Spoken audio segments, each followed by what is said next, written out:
Hi guys, welcome back to my channel. Today I wanted to talk about 25 books for 2025, my 2025 TBR, and books that I'm looking forward to, new releases, books that maybe I missed last year, or I don't know, just books that have been on my radar for the longest time. So this is a mixture of new releases, older books, maybe books that you've already read. So first I wanted to talk about if I read my 2024 TBR. Obviously I did 24 books for 2024 and I actually read 18 of those books, which I think is pretty good. And I remember when I was making that list, I kind of just threw in like whole series in there. So like the Addicted Calloway series was in there, and that's 10 books. So it wasn't exactly 24 books, like solid books. I'm trying not to do that this year, but there's one series on my list. I'm pretty satisfied with 18 out of the 24, especially considering that one series is 10 books and like I'm counting that only as one. Another thing that I didn't count is that I put the Akchar series in there and I only read one out of the 5 books, so I didn't count it towards the books that I did read out of the 24. But if you include that one, then I guess 19 out of 24, which is even better. But yeah, I'm pretty satisfied with how well I got to that TBR. And some of the books that were on there, like one of them I know was a summer book, and then summer passed, I never read it, and so like it's okay, maybe I'll read it next summer. So that was the 2024 TBR, and now on to 2025. So a lot of these books, even though they have already been released, I don't own them yet. It's because I am trying to like focus on my physical TBR that I already own for the first month, like not buy a single thing. But the first book that I want to buy and read as soon as I get off of this like book buying ban that I put myself on is The Wedding People. I've heard so many good things about this book. I feel like every time I go into a bookstore, it's like on a table in the front being highlighted. This book is about a woman who goes on a vacation by herself, and she's considering it like her one last splurge, her one last big thing to herself, if you understand what I mean.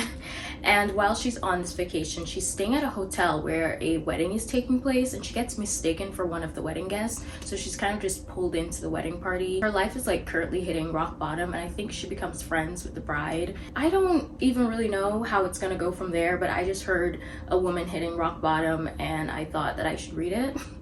No, but seriously though, I haven't heard anything but good things about this book. The entire plot of it just seems like something I've never read before, and I'm just so interested to see how she blends in with this wedding party and how she becomes friends with the bride.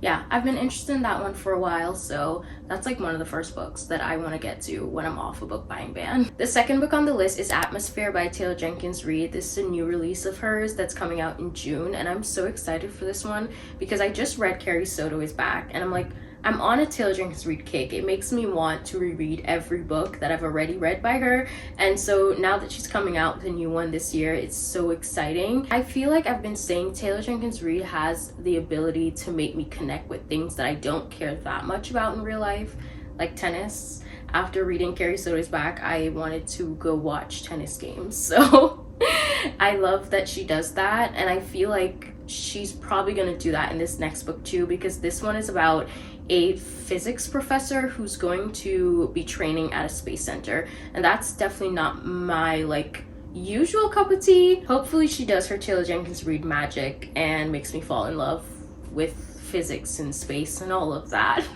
The next book that I'm so excited for this year is Onyx Storm, and it's coming out like 2 weeks from the day that I'm filming this. I feel like when I read Iron Flame, I was thinking to myself, like, this is great. I don't have to wait too long. I don't have to wait a full year, but it still feels like I've been waiting forever. Like, just give it to me. This is the third book to Fourth Wing, and if you know, you just know. I feel like this series has become so popular, and I'm kind of late to the game, but now I've caught up, and now I'm waiting for the next book with you guys.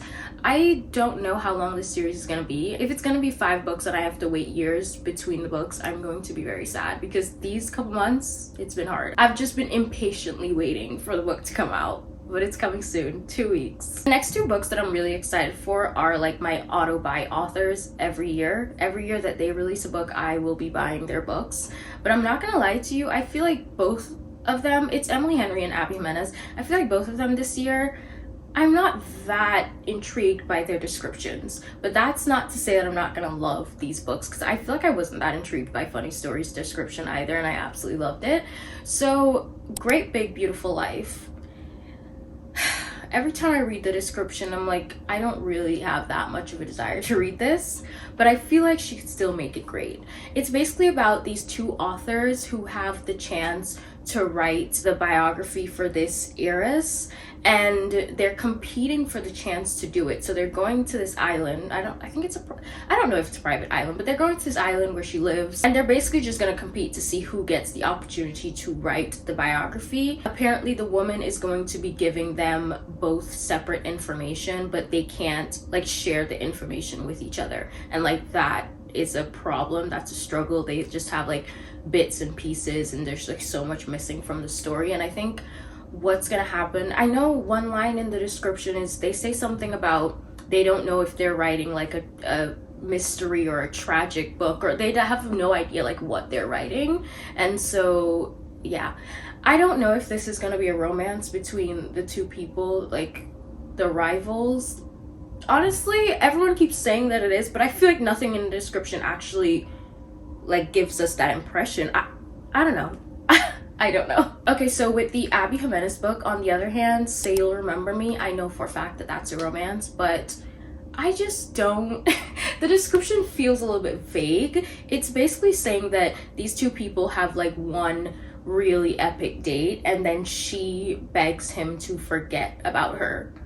And that's basically all it said. Like, what does that even mean? I feel like these descriptions aren't giving me enough, but at the same time, I always say that long descriptions of books, sometimes it gives away too much. So this is great, and I think both Emily Henry and Abby Jimenez knows that there are people like me who, regardless of what the description says, I'm gonna check it out. I'm gonna go buy their books and I'm gonna read it. I hope I love them both. Feeling a little bit skeptical. I'm a little bit more excited for Say You'll Remember Me than Great Big Beautiful. Did I say Great Big Beautiful World? It's Great Big Beautiful Life. That title reminds me of Beautiful World, Where Are You by Sally Rooney, and I think that's why I said worlds. Sorry. So the next book that I want to talk about is Evenings and Weekends, and this is a book that has been released. I think it got released last year, so it's been out for like months. And I always see this in the store, and I always pick it up, and I'm like, I'm gonna buy this.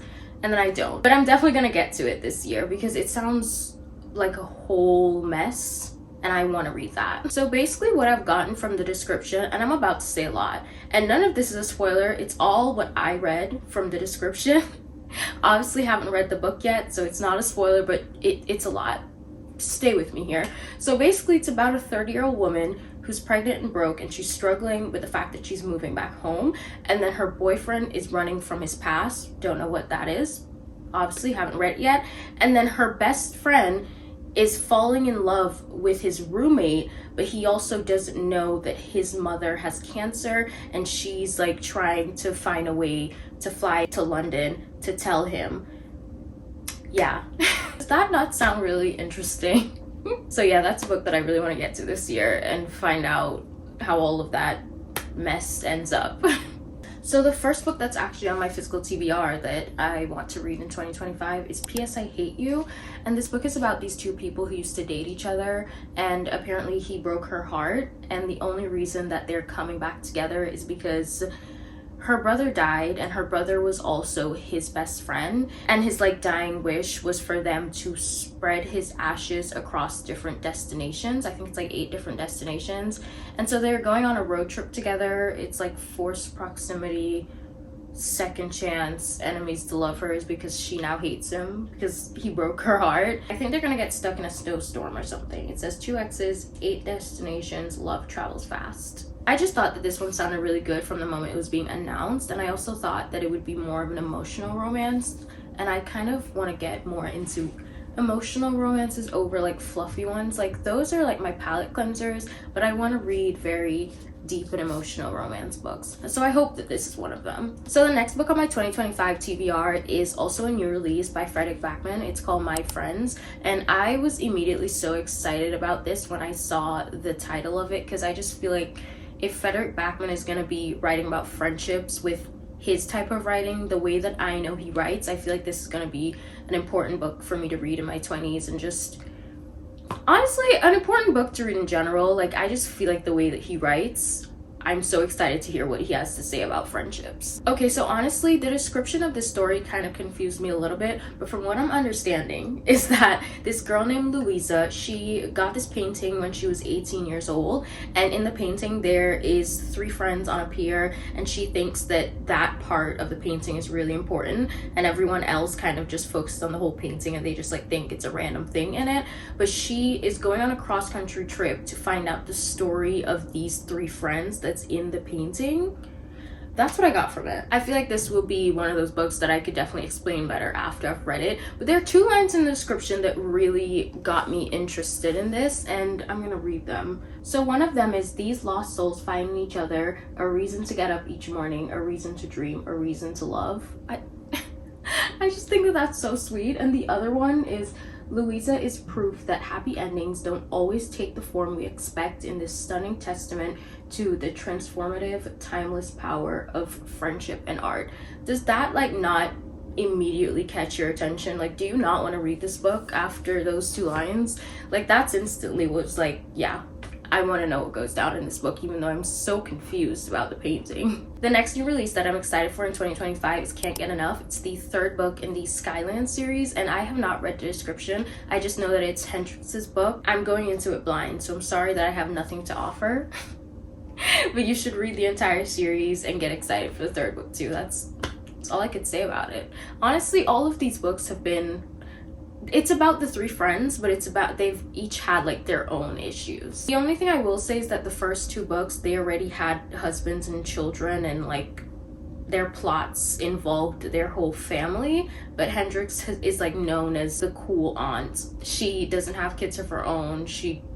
I don't even know what else she has going on. She like travels a lot and she's really rich. That's all I know about her, so I am really excited to read her story. So the next book that I have on here is All Fours, and I'm not gonna lie to you, my sister's boyfriend sent me a list, like a New York Times list of 100 notable books of 2024, and this was on here, and that one like caught my attention out of a whole list of 100, so I just put it on here. I have books that are like from those lists and stuff because I always get interested to see how I feel about books that are on these like top this and top that and all these lists and best books of the year or whatever. And honestly, when I read Yellowface, which was literally on every list of best books for 2023, I was pleasantly surprised. So I'm always intrigued by that. I think I have a couple more that are on lists that I have on my 2025 TBRs. Actually, the next one, The God of the Woods, this is a book that I saw on one of those lists too. I remember he sent me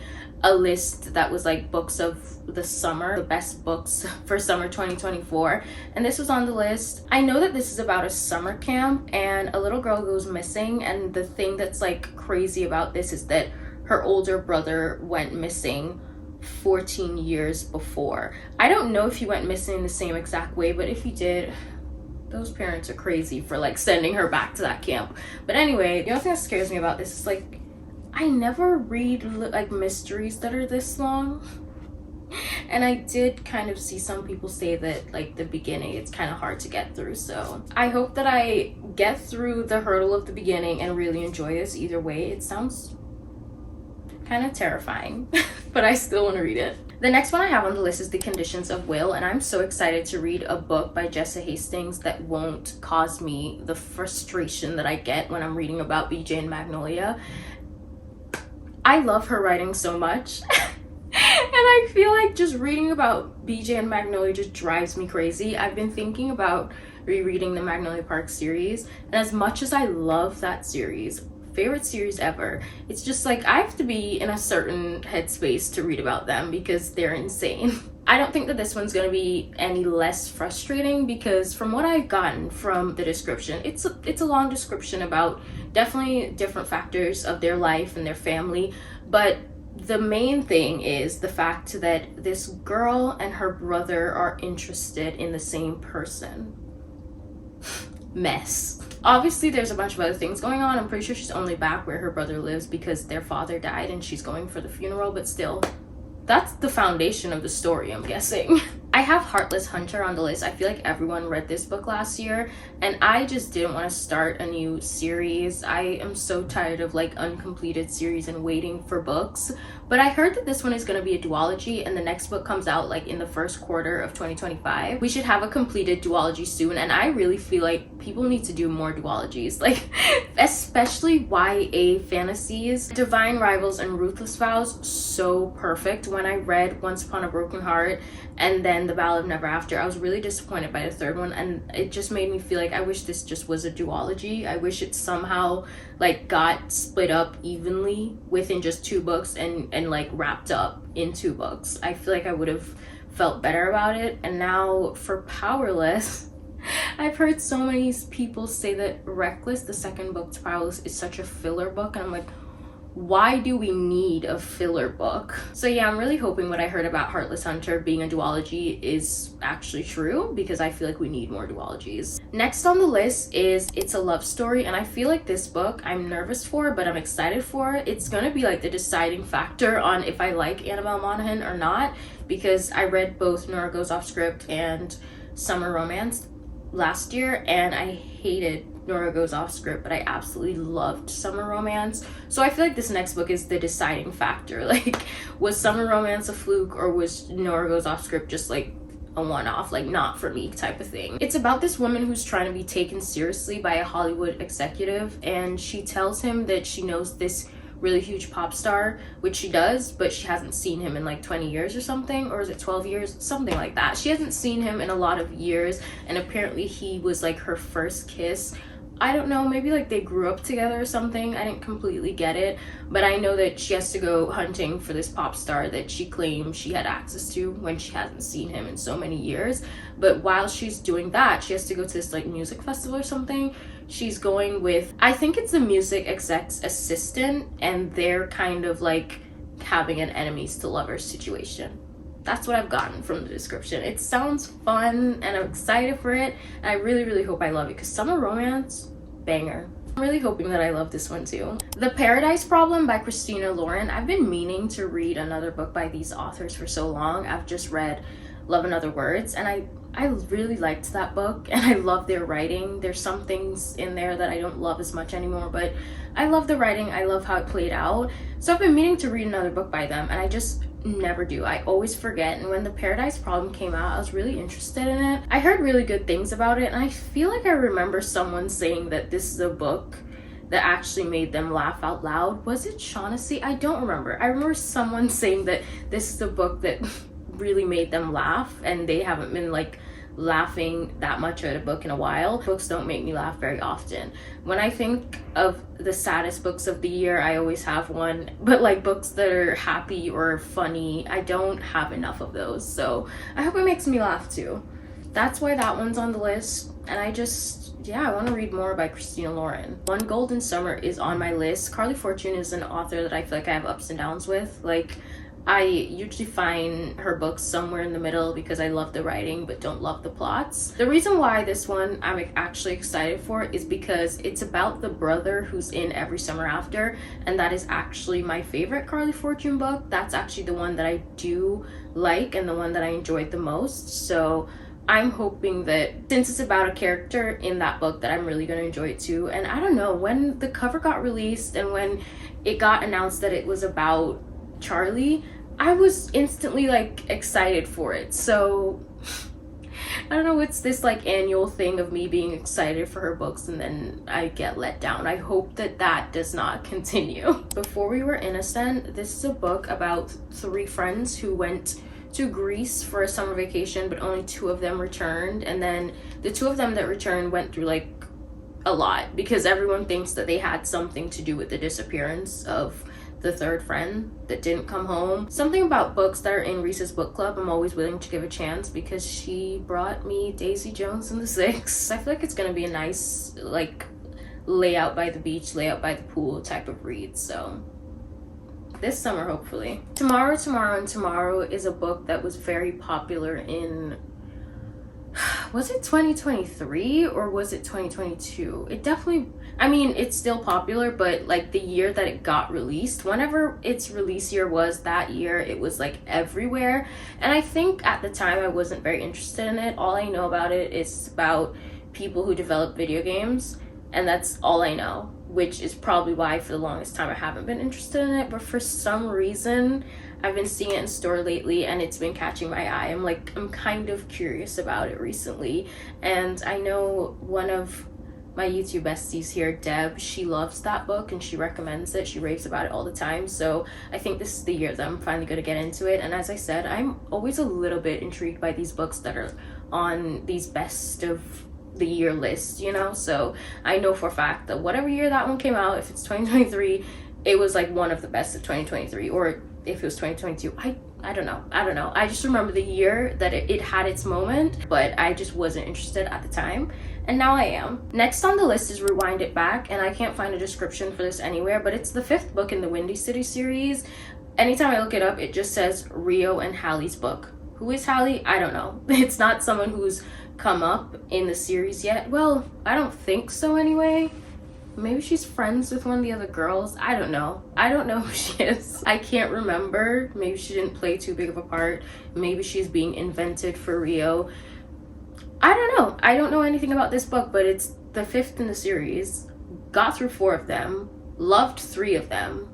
So I'm going to be continuing this series, and I feel like since the 1st book, even though I don't like the 1st book, I was interested in Rio. I loved his entire personality. One thing about series like this, I feel like when there's a character that is a fan favorite, obviously the authors like wait to give him his book last and then kind of ruin the character for us.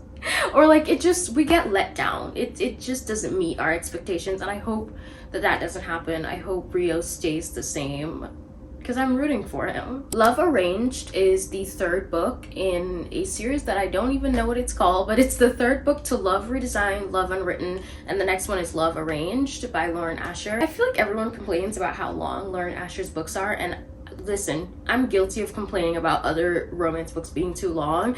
Like when I read The Striker by Anna Huang, I was like, there's no reason this needs to be this long. And I stand by that. But when it comes to Lauren Asher, I'm biased. I feel differently. I love her little 500, well, not little, her brick of books, her 500-page romance books. I love how long they are. I feel like I'm in one world for so long, and just, I don't know, I feel like she pulls it off. She does it well. She does it in a way that I like anyway, and so I'm really excited for this one.